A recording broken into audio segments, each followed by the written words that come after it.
Welcome to the Hockey Writers Prospect Corner, a show with our top prospects writing crew, bringing you the latest news, analysis, scouting reports, mocks, rankings, and much more.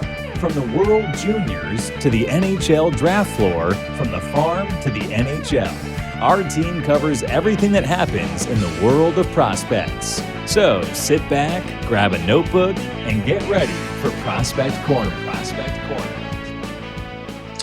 Hello, everybody, and welcome back to another Prospect Corner presented by the Hockey Writers. I'm your host, Matvei, Zator, once again joined by my co-host and fellow prospects expert, Peter Baracchini. How are you doing today, Peter? Doing great. Based on the news of what Greg mentioned last week, it's really tough just, not having him around. But you know what? The show must go on. And you know what? We do a pretty good job no matter what. So we just, there's still an empty hole with Greg on, you know? So it's going to feel weird, but at the same time, we just got to keep on trucking through, Yeah, we're missing a key part of our team. We have an empty chair here, so we're hoping to fill that eventually. And but I mean, we're a duo right now, and we'll just trudge forward with it. So it's still exciting prospects talk. A trade deadline's coming up in the NHL. Just before we get to our topics today, just wanted to make sure that this week's show is being brought to you by the Morning Skate. Daily newsletter delivered to your inbox Monday to Friday, jam-packed with the best hockey stuff on the planet. Daily dose of the latest news, rumors, history, funnies, quizzes, just a little hockey fun information brought to you every day by the Hockey Writers. You'll see a link below in that description below. And definitely sign up for that. There's a lot of great content every day you don't see on the website, and lots of great contributors there that are writing for that. So definitely check that out. So let's go into our first thing. Mentioned the trade deadline at the top of the show there, and we're like 3 weeks away, and it's a lot of stuff happens around the deadline. Players move, prospects move, draft picks. I mean, it's just there's so much that happens up to the deadline, on the deadline. So our first thing we're going to talk about is that how trading draft picks. It can be a risky thing to trade your future for a present fix, either be a quick fix or whatever. Peter, what do you think? I mean, the 2023 draft is coming up. Yes, 2022 is first, but the 2023 draft, as everyone knows, is probably the most stacked since probably 2015.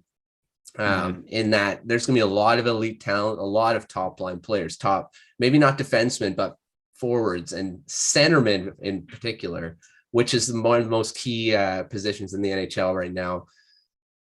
Let's talk about this. With it being so stacked, do you think GMs are going to start kind of looking towards the 2023 draft saying, well, we want this pick. We want a 2023 draft pick instead of this year's. What do you think?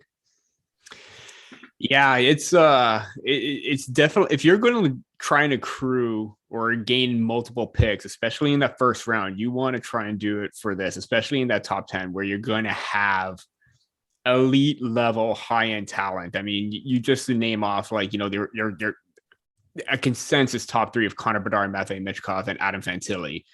That alone right there, if you have one pick and you have another one that's going to be in the top 10, or maybe something else happens in the top 15 or whatever, there's still names that are going to, spill out of that top 10 into that 15 to 20 range.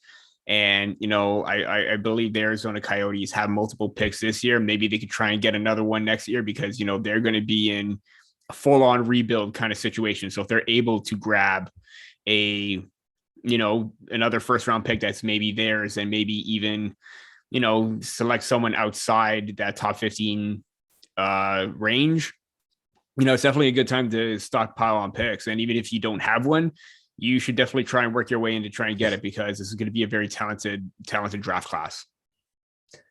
Yeah, I'll say, I mean, you're looking at the generational talent that's at the top of this draft. Matvei, Michkov, Connor Bedard.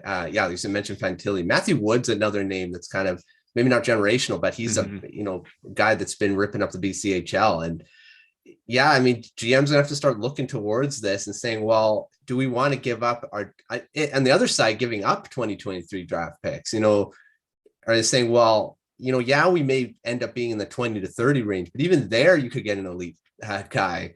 So, I mean, it's going to be interesting to see what GMs do with that. And, but yeah, coming up to this deadline, next deadline as well is going to be a massive one. I don't think any first round picks are going to move.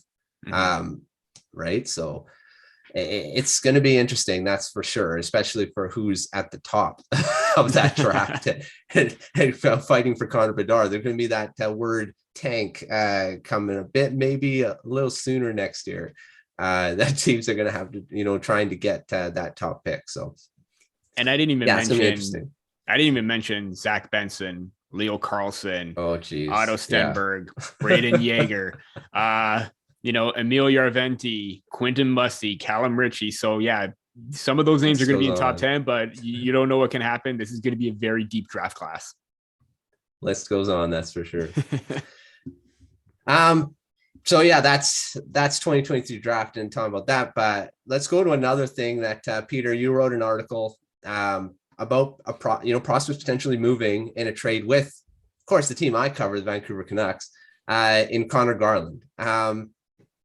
Maybe take us through that article a bit. Who are you saying prospect wise that may go back to the Canucks in this deal potentially? Yeah, and this also kind of builds off your article too about the Maple Leafs and Miller deal, where if something were to happen, this is a big name target on the market. So you know what, if you're going to have to acquire him, you are looking at a name like Topi Niemela first and plus to try and acquire him.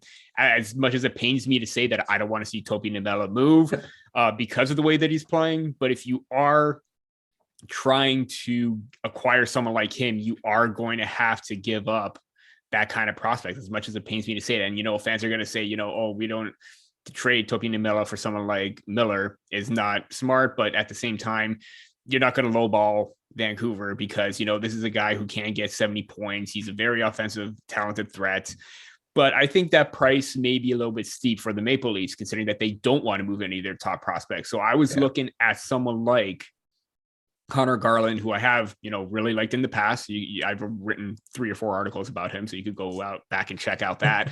But I think he would be more of an ideal target because I think the price range would be more to their standards, where you may have to give up that first, but you're not giving up one of your top 4 prospects. You're probably looking at, in that 5 to 7 range of like a Roni Hirvonen or Mikhail Abramov.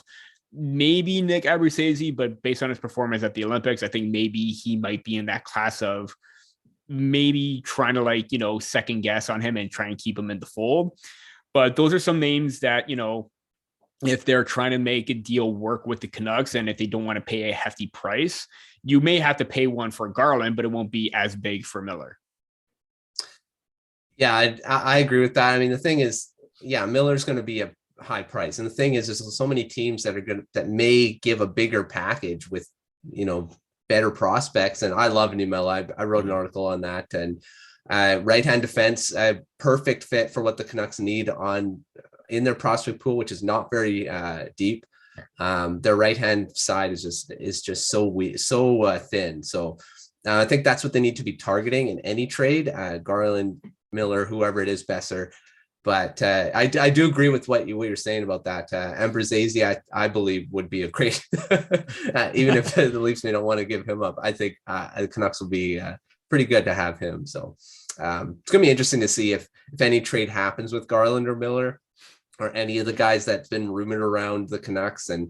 But if you guys got Garland, he would definitely help the Maple Leafs depth, that's for sure. And he's got term on his contract as well. So. Yes. He was not a rental. He's a guy for the long term. So that was another big sticking point for me as well. 4 more years at just under $5 million, pretty decent value, especially if you're Kyle Dubas. Yeah, for sure. So yeah, let's just finish up this discussion about. Let's talk about some other teams that could potentially be moving prospects to kind of push them over the top. Peter, do you have any prospects that come to mind that could potentially be on the move? With some of these contenders trying to get that extra piece to get a Stanley Cup?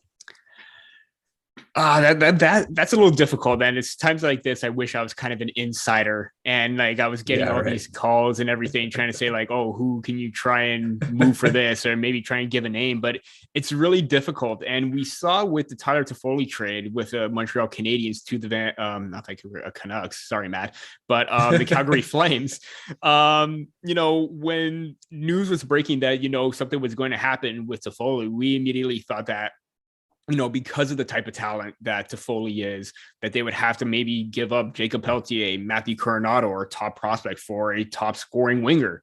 And lo and behold, we that was the main consensus, that maybe, hey, this is going to happen. But then when the trade call came through and none of those players went, or prospects went, kind of seemed like a really big win for the Calgary Flames, not having to give that much up for Tyler Toffoli. So,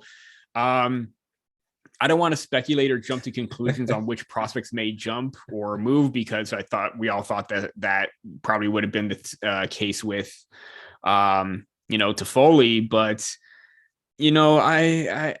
I don't want to say anything just yet, because I don't want to say that, oh, I said this player and then I'm wrong and have it come back to bite me. But, it will be interesting to see which prospects do move, because I want to see if it'll be worth it down the line. And, similar again, same situation with the Maple Leafs. Do they move a top prospect, or do they move that kind of mid-range prospect, kind of like Hirvonen or Abramov that I mentioned before? So definitely something to keep an eye on this time around, or in the next few weeks.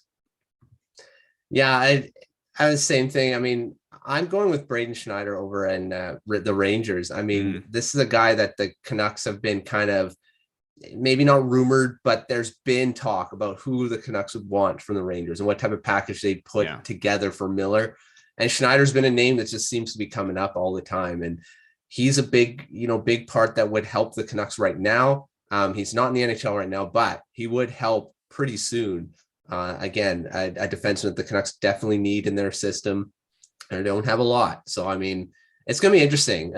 Prospects, it's like I said before, it's very risky to be trading top prospects for a quick fix by something. The Canucks have done it in the past. They've traded prospects for quick fixes, and doesn't always work. So we'll see if what GMs will kind of maybe roll the dice and see what they can do to kind of push them over the top. Not many times the big deals are the reason why Stanley Cups are won. It's these smaller deals that do it. So it's going to be interesting. That's for sure. So that's the trade deadline. We'll finish that and move on to what we normally talk about, is the draft. And we talked about the USHL this past week. We're going to talk about the OHL, a league that you know a lot about, Peter, being around there all the time. So let's talk about the guy that everyone is talking about. The guy that's supposed to be the first overall pick is Shane Wright. And he's starting to heat up. He's a guy that's been kind of, I say, unfairly criticized in that he may not be a first overall pick. He shouldn't be there. Someone else should. He's starting to show that, no, that's not the case. He's been on fire. He's 15 points in his last 8 games. 4-point night just yesterday against the Generals. I saw a tweet from you, Peter, about Shane Wright's, he's a first overall pick, that's for sure. Has he silenced the critics now, or do you still think there's people that are going to say no, he's not first overall pick material? On the surface, I think he may have silenced the critics, but on deep down, you're still going to have people criticizing him as a first overall pick, given the fact that, where's this consistency before? But you know what? All of these OHL players, like whether you're Shane Wright or, a veteran in the league, they're going to have ups and downs. Let's be realistic. Given the fact that Shane Wright may not be an elite level scorer like Connor McDavid was in his junior year, he has a very well-rounded game. And the fact that, right now, like you mentioned, his production in his last 8 games, but even overall right now, he's now top 15 in scoring, where previously before he was maybe in that 20-25 range. So yeah, he is heating up. He is playing well.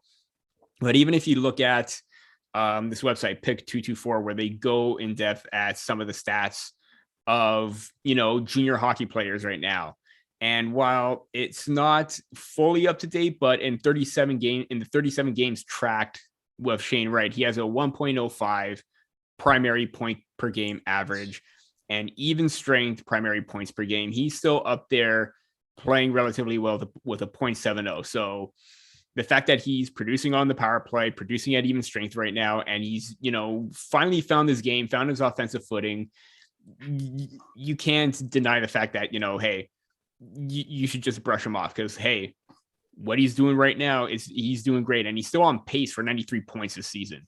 So give credit where credit is due. So put some respect on Shane Wright, even though he's not going to be high-end point producer, but if he is going to be in the mold of a Patrice Bergeron, I'd take that any day of the week. Well, yeah, I mean, the thing is, and like we said earlier, centerman. I mean, he's a center. I mean, he's a guy you build around, and the way his well-rounded game, and this is a guy you're going to, like I've said it before, this is a guy you're going to win cups with. This is a guy that's going to be your main, maybe not a main producer on offense, but he's going to be a huge part of your team. Mm-hmm. And I think any team that's going to be there will draft Wright first overall, be it the Montreal Canadiens, Arizona Coyotes, whatever. They need him. I mean, both these teams, they're a team that needs high-end centermen in their system, and he's definitely that. So that's Shane Wright. Let's talk about the second guy, OHL player that could potentially be off. Who do you think who will that be, Peter? I think it's going to be a defenseman. What do you think? Yeah, I think you're onto something. I think it's going to be a defenseman too. Looking at Central Scouting, you look at, the top North American skaters, you have Shane Wright first overall, and then you have Pavel Mintyukov fifth among North American skaters. And this is a player that, was on my radar to start the season, was kind of like an honorable mention in my top 32, didn't quite mention him, but he was still someone I wanted to see more of because when I released my rankings, games weren't being played. Throughout the season, you start to take notice of his game, his speed, his poise, his confidence with the puck, being a very lethal, offensive-minded defenseman, very physical. And, he's got to round out his defensive game, but he's got the tools to be that two-way threat. So to have Mintyukov as possibly the next, the next OHL player seems very, very likely. And he may have a chance to be in that, top 15 range. One of the mock drafts that I'm doing right now, and my second one, he may just be outside there, but it wouldn't surprise me if he bumps up into that range. So then you look at, another OHLer in Luca Del Belbaluz, Mississauga Steelheads, a player that, I was critical on, but you know what? He's really impressed lately. Matthias Sapovalev, he was ranked 13th, and Owen Beck was ranked 19th. So I think your best bet out of all those players, it is going to be Mintyukov.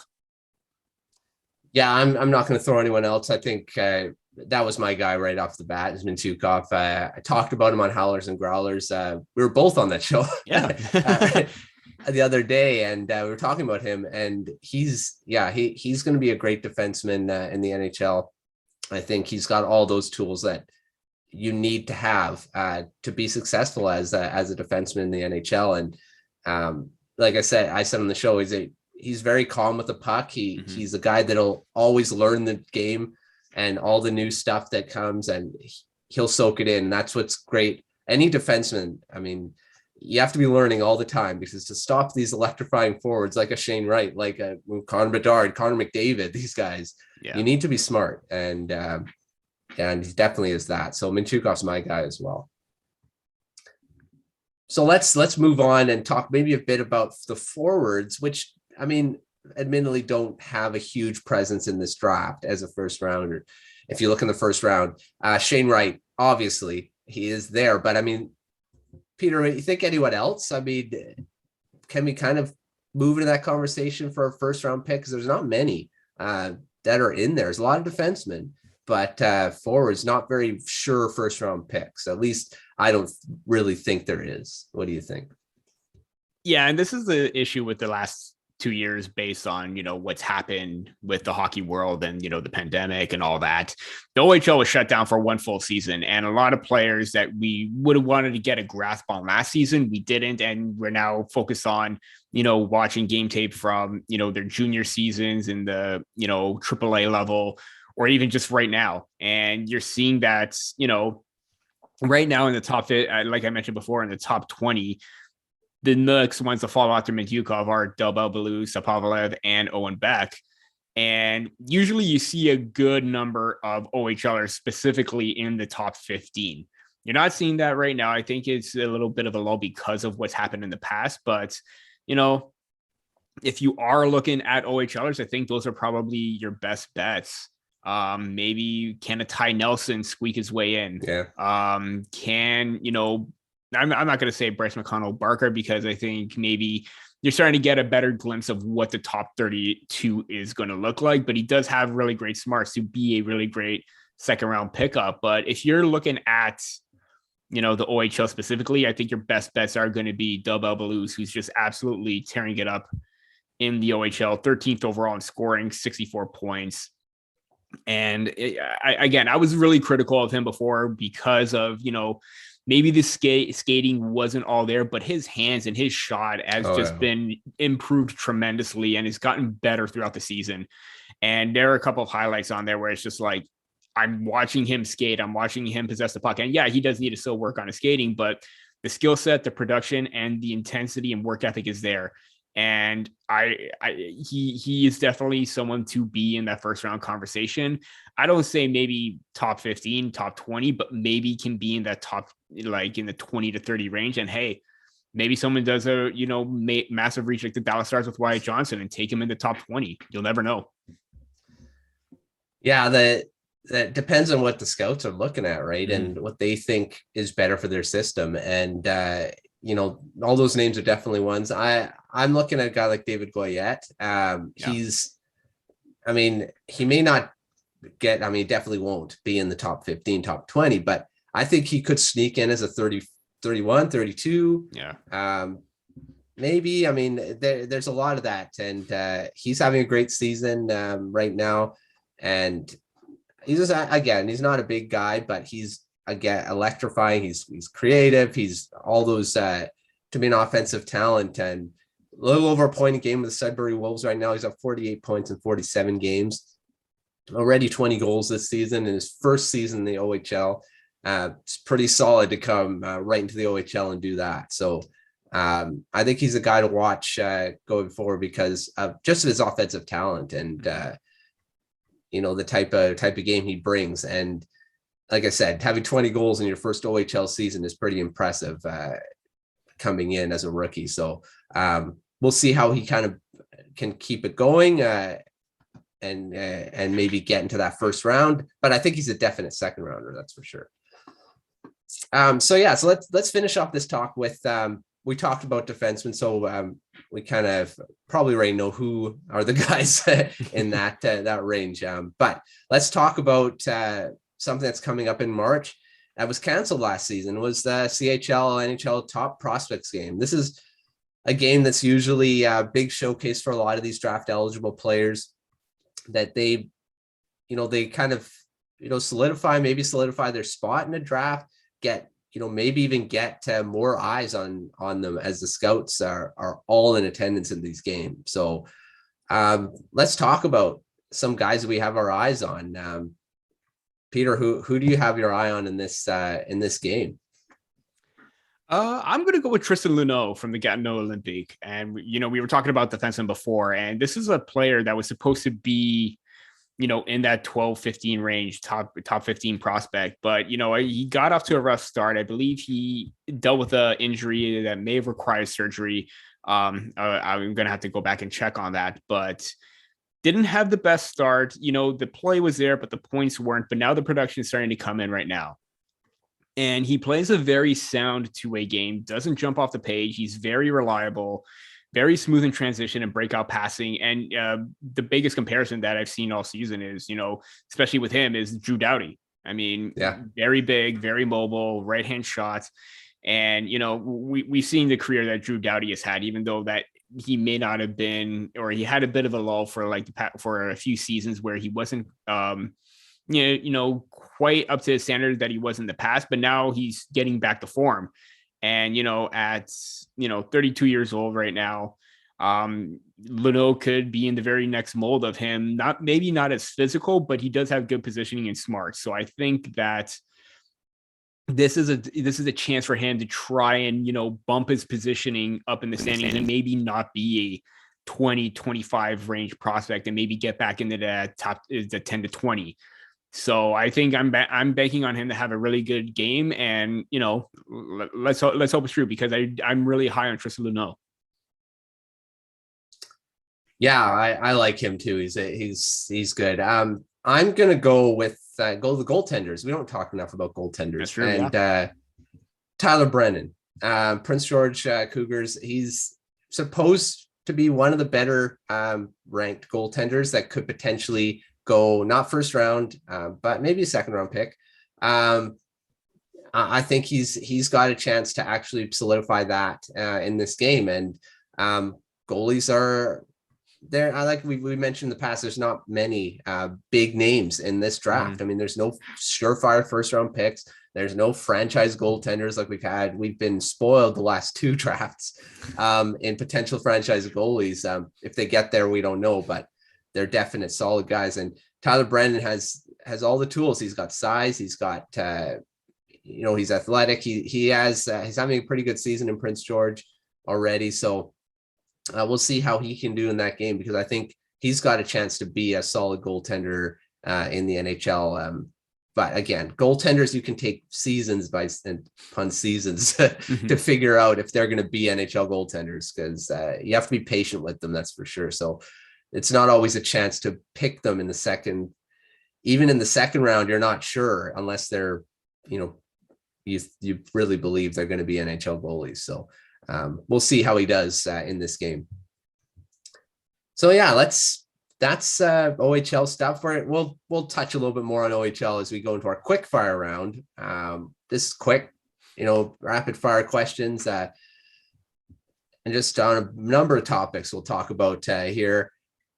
First, let's stick with the OHL and talk about some overagers that weren't drafted that potentially could be signed by NHL teams, because what they're doing in the OHL right now is pretty impressive.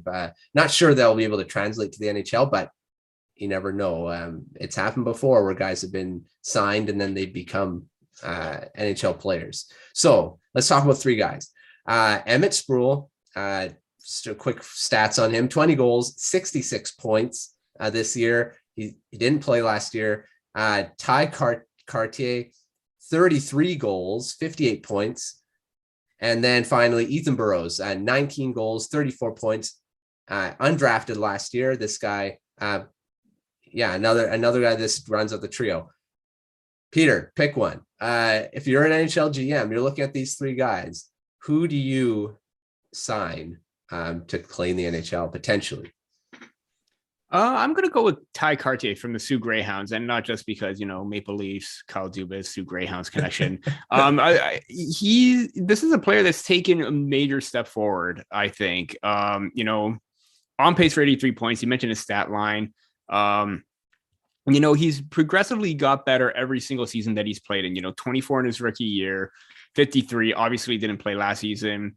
58 so far right now. That to me is a really great steady progression. And reading an article about what his head coach John Dean has said, he's a real leader for them right now, and he's playing the right way. I'm just paraphrasing what he said, but to have a goal scorer with that kind of size and play with that execution and having that great awareness, that's going to go a long way. And even though that he didn't get drafted, if there's a team willing to sign him, I think you could have like a really solid, power forward type player on your team right now. And like you said, it's happened before where, a player like Yanni Gourde was passed over and he signed out of the Quebec Major Junior League. It's happened quite a bit. So maybe if there's anyone that I would like to try and sign, it would be Kartye. So that's my pick.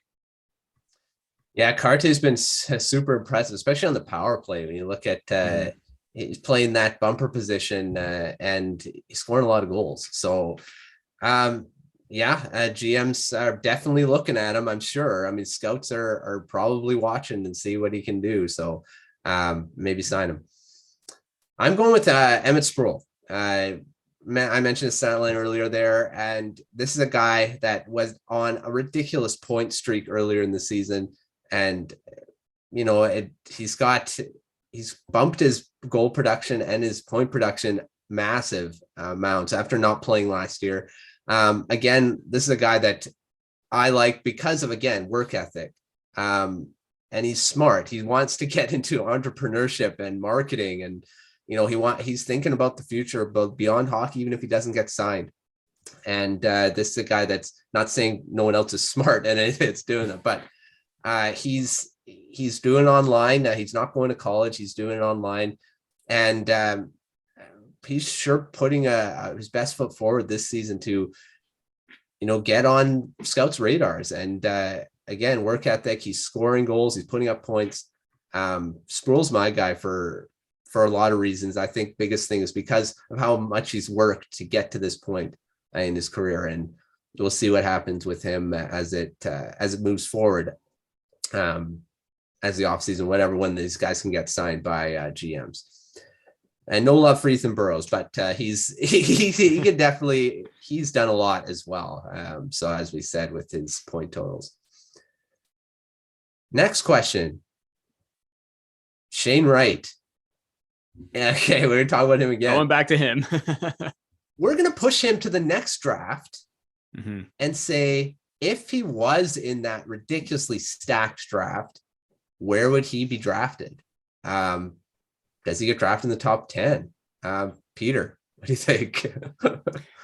That's a tough one. That's a good one. I think maybe, okay, he won't be number one in that draft class because you look at the skill set of, you know, Bedard and Michkov, Fantilli, but I'm just going to go back to 2018-19 where he was in the GTHL on that dominant Don Mills Flyers team, and he was playing against the Toronto Red Wings for the OHL Cup. And lo and behold, who was on that team?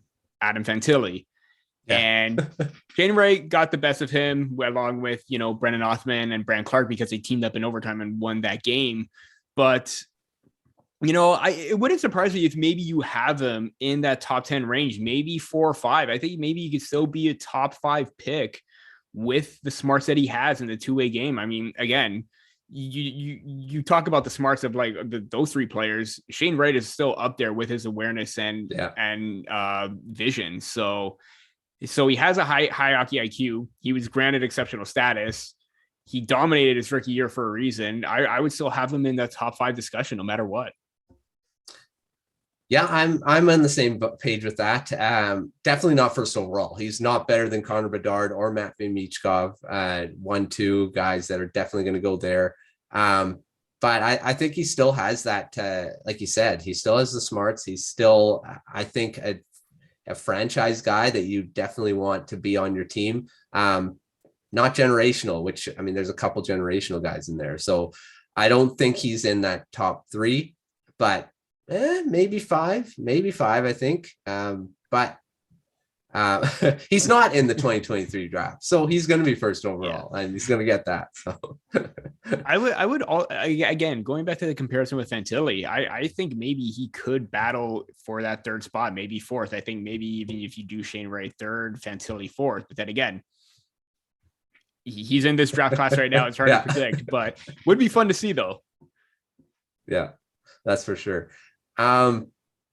So let's keep on the 2023 draft and say, who would you build your team around? Connor Bedard or Matvei Michkov? Contract aside with Michkov's whatever in KHL, if he was just coming right away, because that may turn off. So I don't think they will. Teams will get turned off by that because of his talent. But let's just say, so who would you pick? You can only pick one guy that you would build your team around. If you were just had no one else on your team, who would you pick? You're really doing this, aren't you? Can I say it's a tie, or can I just say, I wish everyone is just having fun kind of thing? Because that is a really difficult question. I might have to give the slight edge to Connor Bedard. Mainly because this season early on, there was talks about whether his production was there. He was just under a point per game, but the Regina Pats weren't really playing well. Goes to the World Juniors, starts as the 13th forward, plays one game, gets 4 goals. Granted, albeit it was against in a blowout game. Still dominated and still made the most of his ice time no matter what. Comes back and he's just absolutely on a tear. He's got 60 points right now in 40 games, and I believe overall 22 points in his last 10 games. I mean, that's just absolutely unreal production on a team that's towards the end of the standings, and he's on pace for 93 points. He's just taking everything by storm. He's taking charge. I give the slight edge because of him in that regard. Yeah, it's a tough question. The building guy. I mean, Michkov's that sniper, that goal scorer, guy that could be a Ovechkin, 50 goal, 60 goal guy. And then you got Bedard, who's could potentially be a 100-point guy all the time. And oh my gosh, I'm leaning. That's a tough one too. See, I'm leaning towards Bedard as well. I mean, Michkov, you can't teach guys how to score goals, and but Bedard can score too. And I think he's a bit more well-rounded as well. So I'm going to go with Bedard as well too. Not a wrong answer, but then again, like you said, you've seen the goals that Michkov has scored. So yeah. I don't know if you really have you can't really fault either one you pick really. So, but yeah, this is gonna be fun. 2023 is going to be probably the funnest draft, and to cover, to watch, to whatever. I mean, and again, we'll have it all here at the Hockey Writers. We'll be wall-to-wall coverage, I'm sure, who's going to be covering all these guys, because there's going to be a ton of them. So let's go back in time now and go back to the 2020 draft, and let's do a bit of a redo of the top 3. I mean, we've had a couple of seasons to kind of look at what they've done in the NHL, good or bad. The top 3 in that draft, just to refresh everyone's memory, was Alexis Lafreniere, who was the consensus number 1 pick at that time. There wasn't really anyone. I mean, Byfield was there as well. Of course, he went 2nd. And then Tim Stützle went to the Ottawa Senators 3rd. I'm just going to run through the top 5 just quick here. Lucas Raymond at 4 and Jake Sanderson at 5. Let's do another one. Say this draft is being redone, and we know what we know now of these guys and what they've done either in the NHL or elsewhere. Who's the top 3? What do you think? I mean, on paper, you're probably thinking, Tim Stützle and Lucas Raymond probably would have gone first overall based on what you're seeing with Alexis Lafreniere. But let's get one thing clear. Alexis Lafreniere's utilization and deployment with the New York Rangers has just been, absolutely awful. I mean, earning 3rd line minutes. I can understand, like, for the early parts of last season to try and, get him comfortable at the NHL level, because he was a youngster coming in. But, when you saw him start to struggle and you're not getting the production, maybe you want to try and boost his confidence, give him that motivation.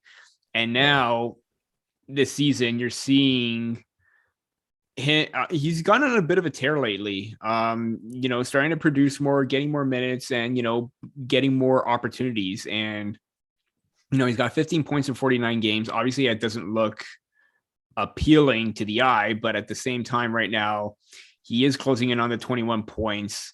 Let's hope that he can do it. But at the same time, he's still got this tool set to be a really impactful winger, the size, the strength, the skill set. But if we were to redo it right now, I think you can make an argument that Lafreniere could still be in the top 3, and maybe, Byfield hasn't seen a whole lot of games because, he's had his own injury, and, he's getting some ice time right now. 18 games already played, 3 points. I don't think they want to rush him just yet, but looking pretty good, looking pretty solid right now. So it's going to be tough, because I think maybe you slot Lucas Raymond into maybe that 2 or 3 spot and bump 1 or Alexis Lafreniere down, or Quentin Byfield, and maybe Lucas Raymond overtakes the top spot. I don't know. Again, it's really difficult right now because all four are really great prospects, and maybe I don't know, maybe Raymond, Lafreniere, Byfield, Stützle as your top four. But then again, you could have so many other different combinations. You could probably still have Lafreniere, Byfield, Raymond, Stützle, Byfield if you want to go and make, because he was in contention as well. But yeah, very, very difficult top three to try and reorganize. Yeah, mine is a little bit, I think Raymond's definitely, maybe. I want to say he's first overall in this draft now. Just what he's done with the Red Wings and, what he's done now. And, running through Lafreniere's stat, he's got 36 points in 105 games. Stützle is the biggest producer right now. He's got 56 points in 102. But, I mean, it's again, this is a couple seasons in. These guys are still trying to adjust, and depending on the teams they're on, of what type of deployment, like you said with Lafreniere, his deployment, if he was first line all the time, maybe he would get more. Raymond's first line all the time, and on the Red Wings, he's their main guy. He's on the power play, first unit. He's playing with talented players. I mean, he's a talent himself, but playing with guys that can score and do stuff like that. So. But yeah, I'm looking at his overall ceiling, and I think Raymond's got a bigger ceiling right now than Lafreniere. So I'm going to go with him as first overall. Oh my gosh. Stützle, I'm going to go with second, and I'm going to bump Lundell up to 3. This guy, what he's done with the Florida Panthers is insane. I think he should be in the Selke Trophy talk, what he's done. He's got 35 points in 48 games this year. He's just such a dynamic player. He's great defensively already at his age. This is a guy you want on your team, and I think he's my 3 right now. And Lafreniere maybe 4, but again, I mean, this is all, we're still really early in their careers. A lot of these guys haven't played yet. I mean, you're looking at guys like Jack Quinn's looking great in the AHL, and he hasn't played many games in the NHL. He's got 2 points in 2 games, so he's a point a game. But yeah, that's mine.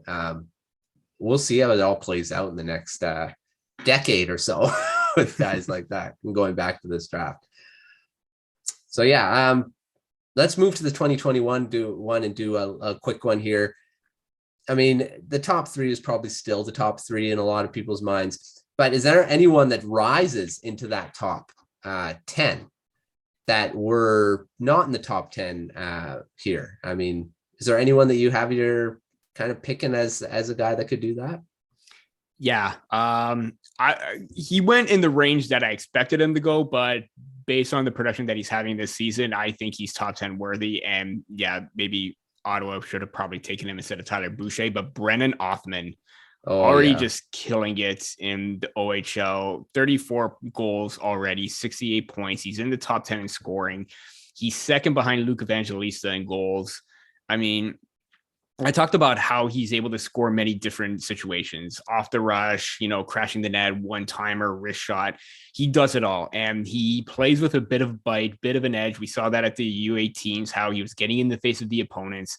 And this is the guy that's right now, that's like a top 2 prospect for the New York Rangers right now. He's absolutely crushing it, surpassing expectations, and he's someone that would be in my top 10 if I had to redo it. And maybe if I were to redo a ranking, maybe even put him in the top 10 as well, because granted at the time, good production, but at the same time, it kind of like mid-tier kind of thing, but he's just exceeding expectations right now. Othman's being ridiculous how he's been scoring at a pace that's, I think Ottawa made a mistake. I think Boucher may be a good player. I mean, I don't want to discount him, but he wasn't. I don't think he's a top 10 pick. My pick to rise up is Cole Sillinger. I think he went 12. He did go 12, but I think he should have been what he's done in the NHL. I mean, he's one of the only 4 guys that have played in the NHL this year. Yeah. So he's got 17 points in 49 games as a rookie, playing some pretty good minutes as a centerman on the Columbus Blue Jackets. I think he could definitely be in that top 10 now. Another guy I kind of want to throw out name is JJ Mosier, and the Arizona Coyotes. I'm looking at this guy, and I just realized the other day that he was drafted this past year. I wasn't sure. I'm like, where did this guy come from? Like, oh, he was drafted in the 2021 draft. And where did he come from? He was drafted in the second round. I mean, 60th overall. He's got 18 points in 50 games on a guy that I kind of forgot about, that he was drafted in just this past year. So I want to throw his name, not going into the top 10, but honorable mention. Definitely first round pick, I think. Mm-hmm. If it was redone now, because he's been really good for the Coyotes. So just want to shout out his name because what he's done in the NHL this year. So yeah, that's our prospect talk for this week. Let's just finish it off, which we always do in our prospects of the week. Missing a third guy this time, but Peter, who do you have in your prospect of the week? I have a feeling we've already heard his name. Yeah, we already heard his name. It's Brendan Othman again. I mean, I mentioned him previously before in another prospect episode, but yeah, what he's doing right now is just absolutely unbelievable. The way that he's scoring, the way that he's producing right now is just absolutely lights out great. And the New York Rangers, even if they do try to move on from Braden Schneider and try and get a piece right now, you still got someone great in Brendan Othman. And again, I've been on the hype train from the very beginning, from the GTHL till now. This is going to be a player that's going to be very special, and we're seeing that right now. So Brendan Othman, for the second time this year, is my prospect of the week. Yeah, we already know how good he is. My prospect of the week is Canuck prospect Linus Karlsson. Not drafted by them. He was traded. Another Swedish prospect that was also traded for way back in Dahlin, who's playing for the San Jose Sharks right now. But that's a bit of a sore spot. But Linus Karlsson could potentially make all that go away if he makes it over to the NHL. And he's 6 goals away from breaking Elias Pettersson's SHL Swedish Hockey League rookie goals record. Obviously, he's a bit older than when Pettersson did it. But I mean, it's still really impressive. He's got 19 goals already this season. He's just ripping it up in the SHL after having a really good season in the lower league last year. And since Patrick Alvin's taken over as GM, it's a lot more talk about him signing with the Canucks, which is great news, especially for that trade that everyone's saying was a throwaway now because it was a trade for Burroughs, because we traded Burroughs. The Canucks traded Burroughs to the Ottawa Senators to get Dahlin, and then traded Dahlin to get Karlsson. So this trade if he doesn't come over, this trade's going to be a wash, and you lose a guy like Dahlin, who looks like he's going to be a pretty good NHL player. So Karlsson come over and actually be a serviceable forward for the Canucks, as he's looking really good. Very creative, got a great shot. He's a great playmaker, could fit in on the power play, I think, in a pinch in the NHL already. So, I mean, I'm excited to see if the Canucks can actually sign him, get him over here, and at least play him in the AHL, see what he can do at the next level. So, but Karlsson's my prospect of the week. He's been ripping it up in the last few weeks here. And like I said, 6 goals away from that record. And that's pretty impressive to see it, because Pettersson's a pretty good NHL player. So Just a bit. So yeah, that's another show. Hopefully one of the only ones where it'll be a duo. We're going to hopefully get a third guy. Not that I don't like talking prospects with you, just Peter. But yeah, it's always great to get more voices on here and more opinions. And so even if we don't get a regular panelist, we will be getting some other guests coming on from the hockey writers, from other places, other sources. Hopefully get Josh Bell, who was our prospect lead before I took over. So, I mean, we'll hopefully maybe get him on. But yeah, we'll see. But definitely some exciting stuff to come in the next few weeks as heading up to the draft. We'll get maybe some team focused stuff as well for the Canadian teams for sure, and some other teams that have a bunch of first round picks. Maybe get we'll maybe get Pat Brown on here, talk about the Arizona Coyotes, because that'll be fun. Yeah, because I think they've got like 3 or 4 first round picks and maybe some more later on. So they got quite a bit of second rounders too. So that's going to be really interesting to watch and see how they're going to utilize those picks as well. Yeah, so hopefully get him on as well. So yeah, lots of stuff coming on.